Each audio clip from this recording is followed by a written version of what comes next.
तो इस वीडियो में हम बात करेंगे क्या।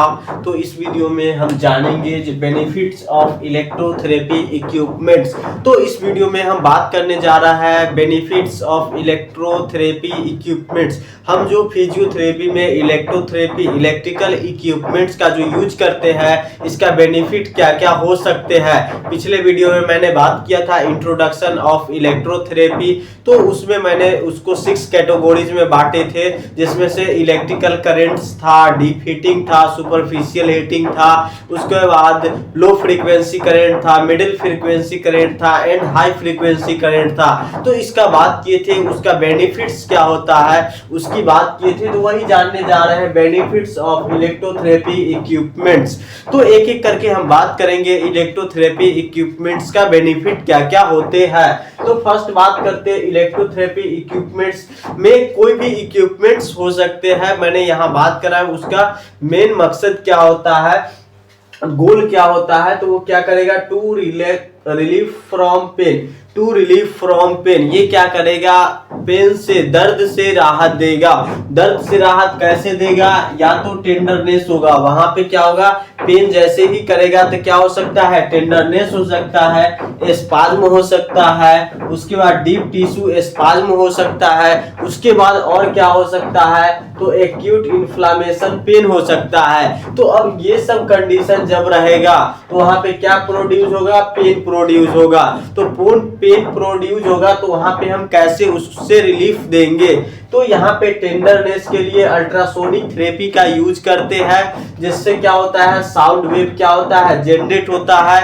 ये क्या करता है, टेंडरनेस को रिड्यूस करेगा, और जैसे ही टेंडरनेस रिड्यूस होगा तो क्या हो जाएगा, पेन से रिलीफ मिलेगा।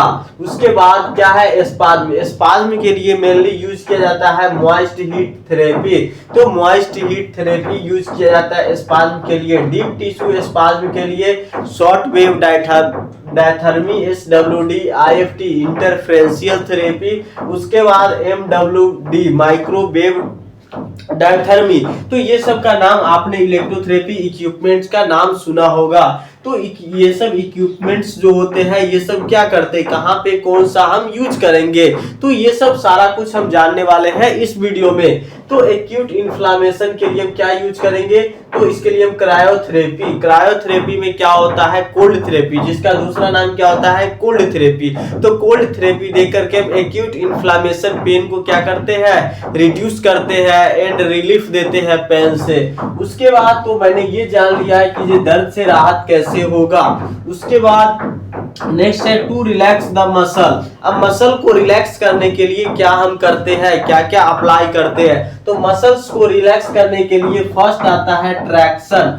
तो ट्रैक्शन कहाँ पे हम देंगे, तो ये भी देखा जाता है किस केस में देंगे।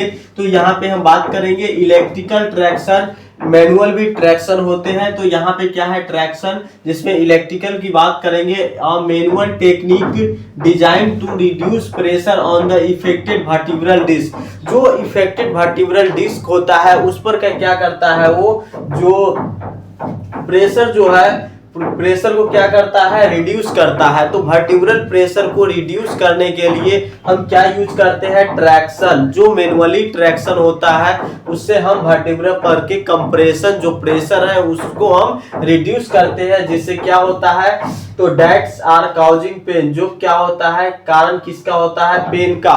तो दो वर्टिब्रा के बीच जो प्रेशर लगता है उससे क्या होता है, नर्व कंप्रेशन होता है, डिस्क पे प्रेशर लगता है, जिसकी वजह से डिस्क प्रोलैप्स हो जाता है, डिस्क हर्निएशन हो जाता है, डिस्क जो है डिजेनरेट कर जाता है। तो ये सब के लिए हम क्या यूज करते हैं, ये सब से हम रिलीफ देने के लिए हम ट्रैक्शन का यूज करते हैं। तो ये हो गया हमारा एक मेथड्स क्या, ट्रैक्शन। तो रिलैक्स के लिए हम ट्रैक्शन का यूज करते हैं। उसके बाद सेकेंड आता है क्रायोथेरेपी और कोल्ड थेरेपी। क्रायोथेरेपी और कोल्ड थेरेपी में क्या होता है, reduce blood flow to the affected area. ये क्या है, जहां पे जो अफेक्टेड एरिया है वहां पे क्या है, ब्लड फ्लो को हम रिड्यूस करके, ब्लड फ्लो को रिड्यूस करके हम क्या करते हैं, एक्यूट इन्फ्लामेशन या एक्यूट पेन को क्या करते हैं, रिड्यूस करते हैं। तो ये हो गया विच मिनिमाइज स्वेलिंग। जो क्या करता है, मिनिमाइज स्वेलिंग को क्या कर देता है, मिनिमाइज कर देता है, ये क्रायोथेरेपी। उसके बाद उसके बाद क्या आता है moist heat therapy. Moist heat therapy क्या है, तो a physical therapy treatments that use heat to relieve pain and stiffness muscles and joints। ये क्या करता है moist heat therapy, जिसको हम हीट थेरेपी या थर्मोथेरेपी में रखते हैं, जो क्या करता है एक फिजिकल थेरेपी है, जिसमें क्या होता है फिजिकल थेरेपी ट्रीटमेंट्स जिसमें यूज किया जाता है हीट को टू किसके लिए, रिलीफ फ्रॉम पेन, उसके बाद स्टिफनेस मसल एंड ज्वाइंट्स, ये सब से क्या है दर्द से राहत देने के लिए हम यूज करते हैं moist heat therapy.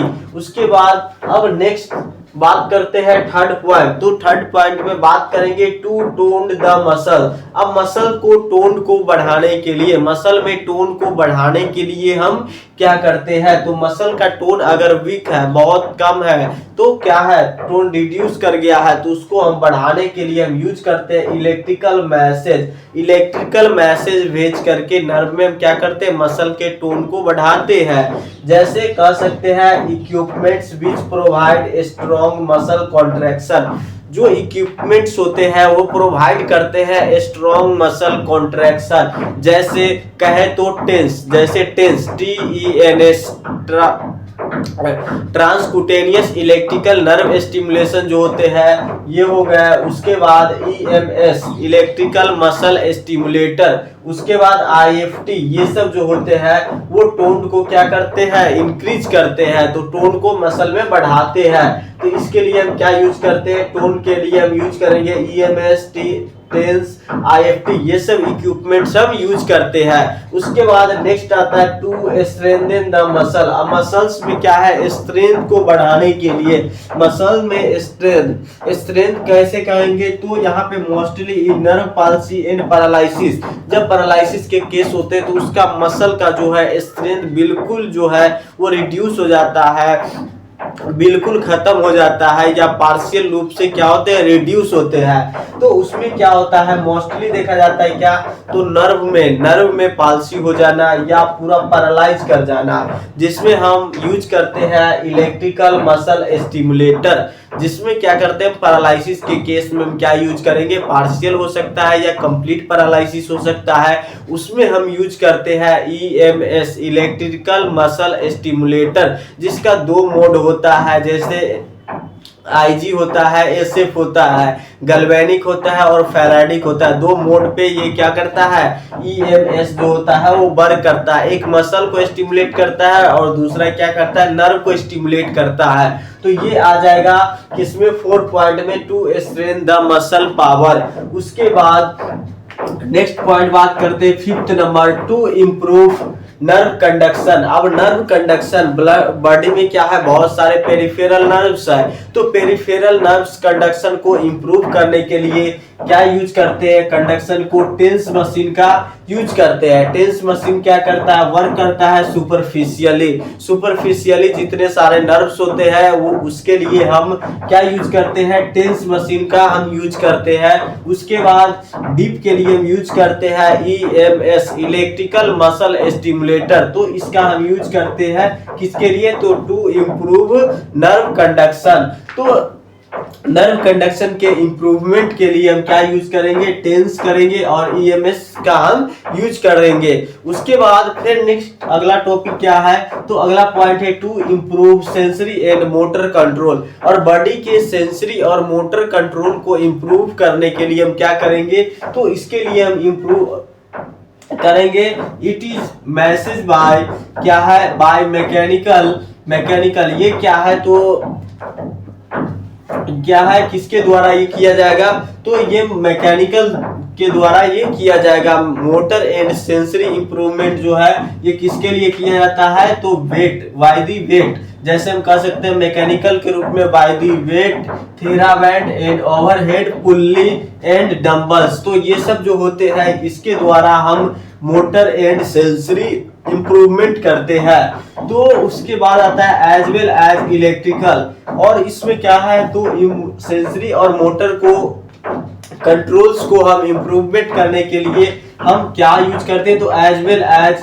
Tense TENS EMS, इसका भी हम क्या मोडालिटीज को हम यूज करते हैं। तो टेंस और ईएमएस मोडालिटीज को भी हम इसमें यूज करते हैं। उसके बाद टू रिड्यूस एडेमा, तो टू रिड्यूस एडेमा, एडेमा को रिड्यूस करने के लिए, जैसे एडेमा कह सकते हैं एक प्रकार का स्वेलिंग की तरह ये होता है एडेमा, तो इसको रिड्यूस करने के लिए हम क्या यूज करते हैं, मसल कॉन्ट्रैक्शन प्रोवाइड्स इक्विपमेंट्स। जैसे मसल कॉन्ट्रैक्शन क्या है, मसल कॉन्ट्रैक्शन प्रोवाइडर इक्विपमेंट्स, जो मसल कॉन्ट्रैक्शन करवाता है वो इक्विपमेंट्स को प्रोवाइड करके हम क्या करते हैं, एडेमा को हम रिड्यूस करते हैं। उसके बाद क्या है, तो सेकेंड आता है क्रायोथेरेपी। क्रायोथेरेपी या इसको हम क्या बोलेंगे, कोल्ड थेरेपी या कोल्ड थेरेपी। तो कोल्ड थेरेपी या क्रायोथेरेपी, इसका भी हम यूज करते हैं टू रिड्यूस एडेमा के लिए। उसके बाद नेक्स्ट आता है एंड लास्ट क्या है, to promotes and fasten the healing. अब इसका सारा फंडा क्या है, तो फिजियोथेरेपी में क्या होता है, हीलिंग को फास्ट करना। कहीं ना कहीं अगर वो पेन हो रहा है, स्वेलिंग है, स्टिफनेस है, इंजरी है, तो वहां पे क्या है, कहीं ना कहीं इंजरी है, तो उसको हम क्या करेंगे, हीलिंग को फास्ट करवाएंगे, मींस क्या, रिकवरी करवाएंगे। तो रिकवरी के लिए to promote and fasten the healing, healing process को फास्ट करने के लिए क्या यूज होता है, by the process of removal of waste product. यहाँ पे क्या किया जाता है, एंड वेनेज क्या है, and vasodilation provides more nutrition. यहाँ पे क्या होता है, इसका फंडा क्या है, हीलिंग को फास्ट करवाने के लिए हम यूज करते हैं by the process of removal of waste product. वहां का जो वेस्ट प्रोडक्ट बन रहा है ब्लड में, उसको क्या करता है, उसको ड्रेनेज को पास करना, मींस क्या, वहां के जो एरिया है, जो अफेक्टेड एरिया है, वहां से क्या होता है, जो वेस्ट प्रोडक्ट है, ये एरिया है, इसे क्या है, तो यहाँ पे ये ब्लड वेसल्स है, अगर ब्लड वेसल्स है ये, अगर ये अफेक्टेड एरिया है, साइट्स है, तो यहाँ से क्या करेंगे, नर्व एंड आर्टरी होता है, यहाँ पे क्या होगा, तो नर्व होगा, आर्टरी होगा, जैसे आर्टरी होगा, उसके बाद क्या होगा, वेन भी होगा, तो वेन होगा, आर्टरी होगा, तो आर्टरी से क्या होता है, प्योर ब्लड जाता है, एंड क्या है, वहां पे वेन होगा, वेन से क्या होता है, तो वेस्ट प्रोडक्ट जो होता है या इम्प्योर ब्लड वहां से रिटर्न बैक जाता है, कहां, तो हार्ट में जाता है। तो यहां से कह रहा है removal of waste product, waste product जो यहाँ पे रिमूव है, उसको कहां करेंगे, हम फिर से वापस लंग्स में भेजेंगे, लंग्स से किडनी में जाएगा।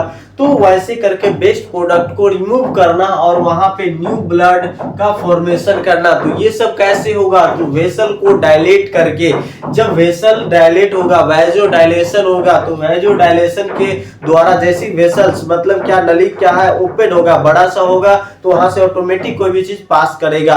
तो पास करने के लिए हम यहाँ पे वैसो डायलेशन करवाते हैं। उसके बाद जो प्रोवाइड करता है मोर न्यूट्रिशन। उसके बाद हीलिंग को फास्ट करने के लिए जैसी वेसल्स डायलेट होगा, तो वहां पे क्या होगा, न्यू ब्लड सेल आएंगे, न्यू ब्लड सेल आएंगे, ब्लड आएंगे, तो वहां पे क्या होगा, न्यूट्रिशन मिलेगा, सेल को ग्लूकोज मिलेगा। तो इस प्रकार से क्या होता है, न्यूट्रिशन मिलेगा, एंड साथ साथ क्या है, तो ब्लड सेल जाएंगे वहां पे, तो आरबीसी वो क्या लेकर जाएंगे, ऑक्सीजन। तो इसके लिए हम क्या करते हैं, वैजो डायलेशन करवाते हैं हीलिंग को फास्ट करने के लिए। तो वही है, क्या प्रोवाइड्स करता है, मोर न्यूट्रिशन एंड O2 विच जो क्या करता है, फास्ट इन द हीलिंग। जो क्या होता है, मेन होता है हमारा क्या, फास्ट इन द हीलिंग के लिए हमारा ऑक्सीजन, उस सेल को क्या है, ऑक्सीजन मिलना चाहिए, तभी तो वो क्या करेगा, रिपेयर करेगा, और रिपेयर जैसी होने लगेगा तो हीलिंग फास्ट हो जाएगा। तो इसके लिए हम ये सब यूज करते हैं। उसके बाद नेक्स्ट बात क्या है, तो नेक्स्ट हम तो पॉइंट बात करेंगे, electrotherapy is the field of physiotherapy. क्या है, electrotherapy is the field of physiotherapy. Electrotherapy क्या है, तो एक फील्ड है, फिजियोथेरेपी का एक फील्ड है, जहां पे क्या होता है, नॉन सर्जिकल ट्रीटमेंट, जहां पे non surgical treatment method apply किए जाते हैं, जहां पे नॉन सर्जिकल, यहाँ पे कोई सर्जिकल मेथड यूज नहीं किए जाते, नॉन सर्जिकल मेथड्स को यूज किया जाता है by the utilizing various electrical equipments. जहां पे क्या होता है, किसके द्वारा, यूटिलाइजिंग वेरियस इलेक्ट्रिकल इक्विपमेंट्स के द्वारा हम यहाँ पे क्या करते हैं, ट्रीटमेंट मेथड्स को यूज करते हैं।